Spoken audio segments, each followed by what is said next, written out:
दोस्तों, ईरान के हथियारों के जखीरे के आगे अमेरिका के हथियार कम पड़ गए हैं। हालात इतने बदतर हो गए हैं कि अब अमेरिका के पास केवल 10 दिन का ही स्टॉक रह गया है। अगर 10 दिन से ज्यादा ईरान की लड़ाई चलती है तो फिर अमेरिका क्या करेगा। और ये बात ऐसे ही नहीं कही जा रही है, ये बात खुद पेंटागन ने कही है।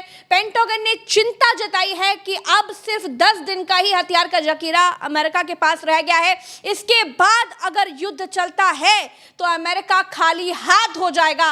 तो अगर ये लंबा युद्ध चलता है तो अमेरिका क्या करेगा, क्या अगला कदम होगा और ईरान क्या करने वाला है, मैं बात भरत जी से सीधे पूछने के लिए आपके सामने स्क्रीन पर प्रज्ञा जी बेवजह समय ना गवाते हुए स्क्रीन पर आपके आज की सबसे बड़ी खबर जिसने सबको चौंका करके रख दिया है। पेंटागन ने वार्न किया है अमेरिका को कि आपके पास 10 दिन से ज्यादा का स्टॉक नहीं बचा है। ईरान के खिलाफ लड़ते हुए ये पेंटागन की तरफ से एक रिपोर्ट जारी की गई है और उस रिपोर्ट में ट्रंप से कहा गया है, ट्रंप से पूछा गया है कि आपके पास आप कैसा युद्ध लड़ रहे हैं कि आपके पास हथियार खत्म होते जा रहे हैं। ईरान के पास इतना हथियार है कि ट्रंप के हथियार, अमेरिकी हथियार पानी मांगने लगे। और रिपोर्ट के भीतर क्या कहा गया है वो भी आपको एक बार देखना चाहिए, सोचना चाहिए, समझना चाहिए। रिपोर्ट के भीतर क्या कहा गया है वो आपकी स्क्रीन पर है प्रज्ञा जी। रिपोर्ट के भीतर कहा गया है, ऊपर देखिए, pentagon warns of low missile stock if Iran war range for 10 more days. Report अब नीचे क्या है, नीचे विच weapons could run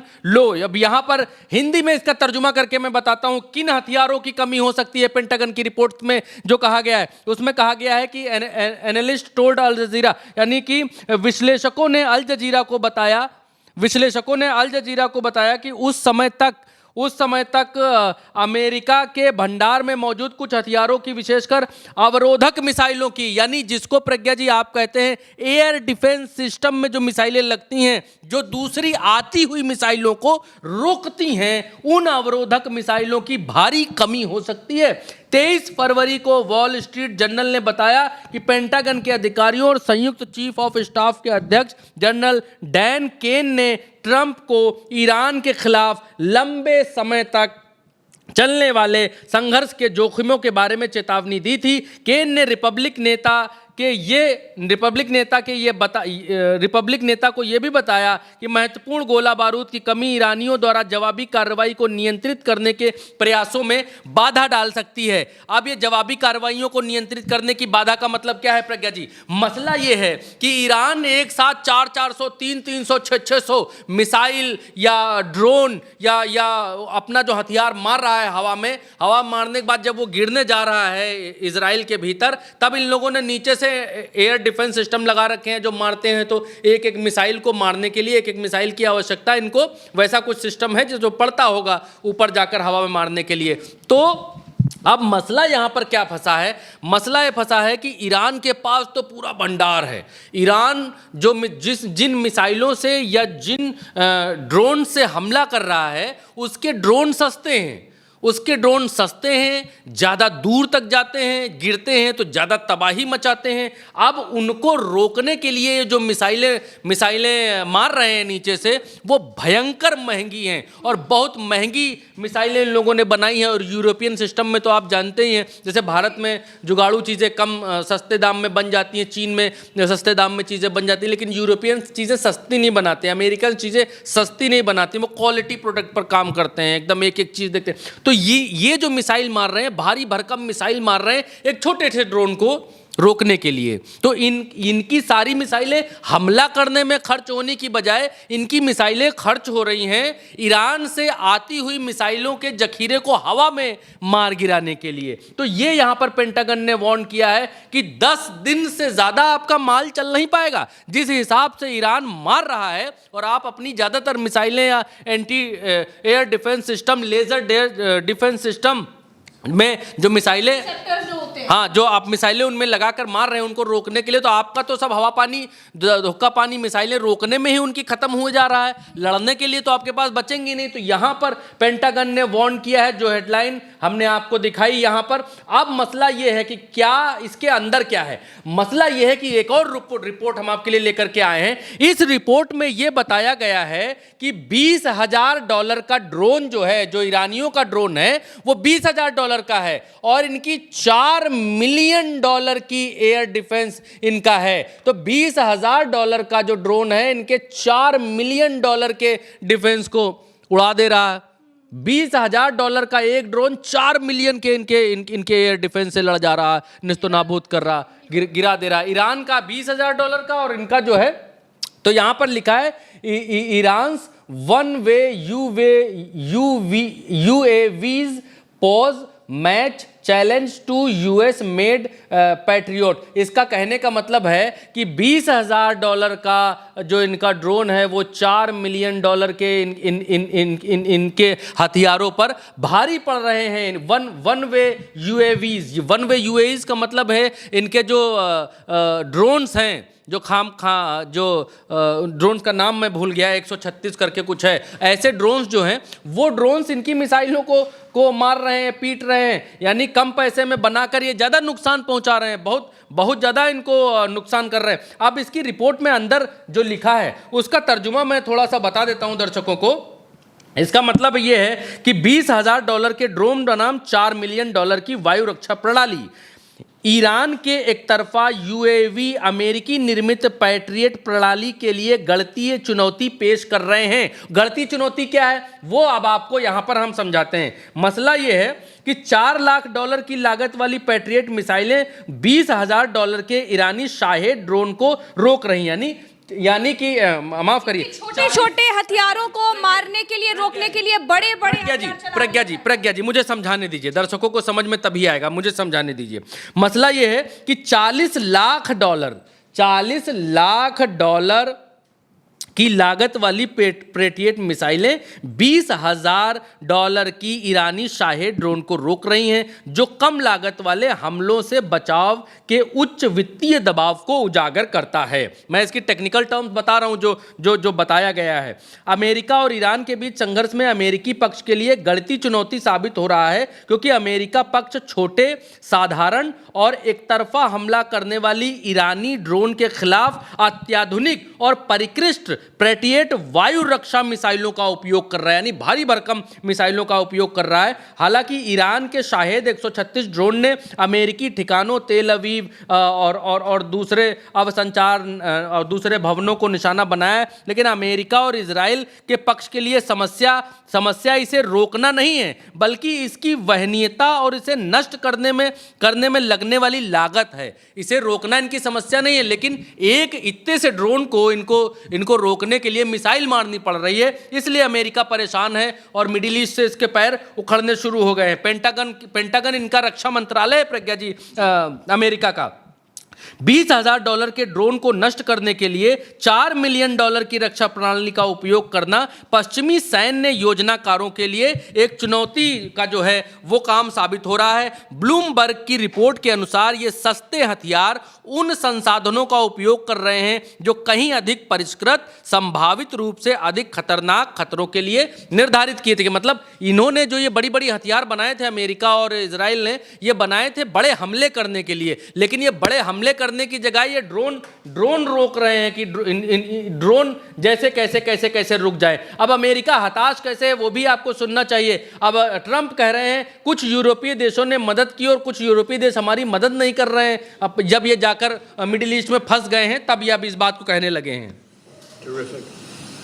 Others have been very good. Terrific. I think that the head of NATO, Mark, is fantastic. Cut off all dealings with Spain, but we don't have to. But they were unfriendly, and so I told him that we don't want to. Spain has absolutely nothing that we need other than great people. They have great people, but they don't have great leadership. And as you know, they were the only cut off all trade with Spain. We don't want to. He made a peace. तो यहाँ पर ये Spain और Britain के बारे में बात करते हुए दिखाई दे रहे हैं कि कुछ मदद कर रहे हैं, कुछ मदद नहीं कर रहे। अभी जो बात मैं कह रहा था प्रज्ञा जी, वही बात निकल करके यहाँ पर के सामने आ गई। तेहरान टाइम्स के हवाले से ये कहा जा रहा है प्रज्ञा जी, दुबई इंटरनेशनल एयरपोर्ट जो है वो रोज जो है $1 मिलियन रोज गवा रहा है, क्योंकि इन्होंने यहाँ पर अभी कुछ दिन पहले मिसाइल मारी थी और ये दुबई एयरपोर्ट को भारी नुकसान हुआ है और यहाँ पर ये लोग रोज रोज डेली दुबई अंतर्राष्ट्रीय हवाई अड्डे को बंद करने के प्रत्येक मिनट पर, इसका हिंदी तर्जुमा बता रहा हूँ, प्रत्येक मिनट पर अनुमानित $10 लाख का नुकसान हो रहा है इनका, दुबई जहाँ पर इन्होंने ईरान ने मिसाइल मारी थी अभी। पूरे 24 घंटे से ये एयरपोर्ट बंद है और ईरान टाइम का कहना है 24 घंटे में $14.4 अरब तक का इनका जो है 24 घंटे में 14.4 अरब डॉलर यानी 1.44 बिलियन जो यहाँ पर लिखा हुआ है, इतना इनका जो है प्रज्ञा जी वो नुकसान हो चुका है। तो इतना बड़ा डैमेज दे रहे हैं ईरान के लोग, ईरान की सरकार, ईरानियन सेना कि एक तो पैसे से भी मार रहे हैं, दूसरी तरफ इनको हथियारों से भी मार रहे हैं, तीसरी तरफ अमेरिका को। प्रज्ञा जी ये बात सत्य है, सच है, ऐसा नहीं है कि हमारे कहने का मतलब यह है कि ईरान ने मार दिया और सब, लेकिन ईरान ने जिस तरीके से प्रतिवाद किया, जिस तरीके से अकेले हमला किया, अमेरिका के इतने दांत किसी भी युद्ध में खट्टे नहीं हुए। इराक गए, टांग लिया सद्दाम को, वेनेजुला गए, टांग लाए वहाँ के राष्ट्रपति को, और इसके पहले जो दूसरे देशों में लेबनान हो गया, सीरिया हो गया, क्रांति करा दी लोगों से, लोग सड़कों पर आए, सत्ता परिवर्तन हो गया। आपका नेपाल में सत्ता परिवर्तन हो गया, बांग्लादेश में क्रांति, सत्ता परिवर्तन, हर जगह तो इनके लिए चुटकी का खेल था, चुटकी का खेल। लेकिन ये एक पहला देश है जिस देश में इन्होंने हाथी घोड़े सब खोल दिए, लेकिन कुछ नहीं कर पा रहे। पहले इन्होंने युद्ध किया, अपना B-12 बम बरसक ले आए, बताया इस्फहान और फलाना सब साइट परमाणु हमने ख़त्म कर दिया। फिर उसके बाद भी ईरान खड़ा हो गया, फिर इन्होंने कहा कि हम परमाणु ख़त्म करने आ रहे हैं, फिर इन्होंने ईरान के भीतर लोगों की क्रांति कराने की कोशिश की, वो क्रांति फेल हो गई, फिर इन्होंने हमला किया, दो देश मिलकर हमला कर रहे हैं। और ईरान दोनों देशों के ऐसे लग रहा कान पकड़े हुए, एक को जो कान पकड़ के इधर से चट्टा मार रहा, ये दूसरे को इधर से चट्टा मार रहा, अमेरिका इधर भाग रहा सोहराते हुए, ईरान उधर भाग रहा सोहराते हुए, फिर दोनों आ रहे हैं मिलकर लड़ने के लिए, फिर 2-4 देश और साथ में लेकर के आ रहे हैं, फिर लड़ने आ रहे हैं, फिर ईरान कान के नीचे बजा रहा, कभी दुबई कान के नीचे दे रहा, कभी कतर के कान के नीचे दे रहा, जो सर उठा रहा उसी सर पे टीप मार दे रहा, कतर उठा रहा सिर, कुवैत उठा रहा सिर, सऊदी उठा रहा, दुबई उठा रहा, जो मुंह उठा रहा उसी गाल के नीचे चट से तमाचा दे रहा। तो ये ईरान ने, और मुझे लगता है मेरे ख्याल प्रज्ञा जी दुनिया में पहला ऐसा देश है जिस देश ने अमेरिका के सामने, जिस देश ने इजराइल के सामने इतनी मजबूती से लड़ाई लड़ी। अंजाम क्या होगा अलग बात है, खामनेई की हत्या कर दी इन लोगों ने, कायरतापूर्वक हत्या इन लोगों ने की। जिस कंपाउंड में, जिस अपने दफ्तर में वो थे, काम कर रहे थे, बम गिराकर चुपचाप मार दिया इनको, तो वो अलग बात है। लेकिन उसके बाद जिस तरीके से उठ खड़े हुए हैं और उसके बाद जिस तरीके से कनपटा रहे हैं, जो उठ रहा उसके कान के नीचे दे रहे हैं, चाहे वो मिसाइल के मामले में हो, चाहे वो पैसे के मामले हो, चाहे जाबाजी के मामले में हो, चाहे अमेरिका के सारे बेस खत्म करने के मामले में हो, चाहे दुनिया के लोगों को नजीर देने के मामले में हो। स्पेन पीछे हट गया, ब्रिटेन पीछे हट गया कि हम न देंगे अपना एयरबेस, हम हमारे कान के नीचे बजाएगा वो, हम नहीं देंगे तुमको। और जो मुस्लिम मुल्क साथ दे रहे हैं उनके कान के नीचे रसीद कर रहा है ईरान, एक के बाद एक के बाद एक के बाद एक। तो दुबई हमने दिखाया है आपको उदाहरण प्रज्ञा जी अभी कि दुबई एयरपोर्ट का, दुबई का कितना नुकसान हो रहा है। और दुबई का इतना नुकसान हो रहा है, और दुबई वाले प्रिंस साहब जो हैं वो जो है मॉल घूम रहे हैं, मॉल घूमने के लिए मजबूर हो गए हैं। ये देखिए मॉल घूम रहे हैं कि भैया डरो नहीं, आओ डरो नहीं, मॉल घूमते हुए दिखाई दे रहे हैं कि डरो नहीं, कुछ नहीं। तो ये दुबई का कहर, ये ईरान का कह रहा है, बिल्कुल ईरान कह रहा है। सिर्फ अमेरिका इजराइल नहीं, बाकी पूरी दुनिया के लिए भी सबक है। अभी पाकिस्तान की एक खबर आई कि भाई पाकिस्तान ने अपने एयर स्पेस को इस्तेमाल करने की इजाज़त जो है वो अमेरिका को दी, चोरी छुपे चाप दे दी। अब जब ये खबर आ गई उसके बाद ईरान को मालूम चला कि भाई ऐसा हुआ है।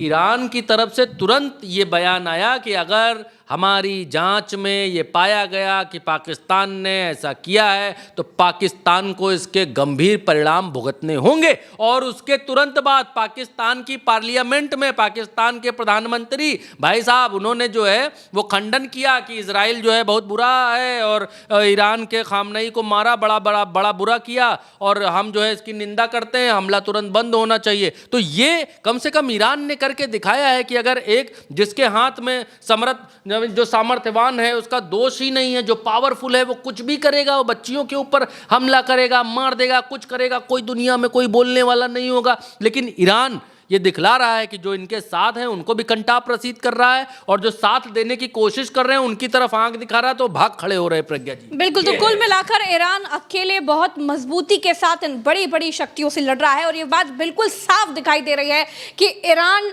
पूरी ताकत लगा रहा है और पूरी ताकत के साथ लड़ाई कर रहा है। और यही वजह है कि अमेरिका जैसा सुपर पावरफुल देश भी उसके पास हथियारों की कमी हो गई है और जो खुद पेंटागन ने ये बात कही है। हमारे साथ फिलहाल इस खबर में इतना ही।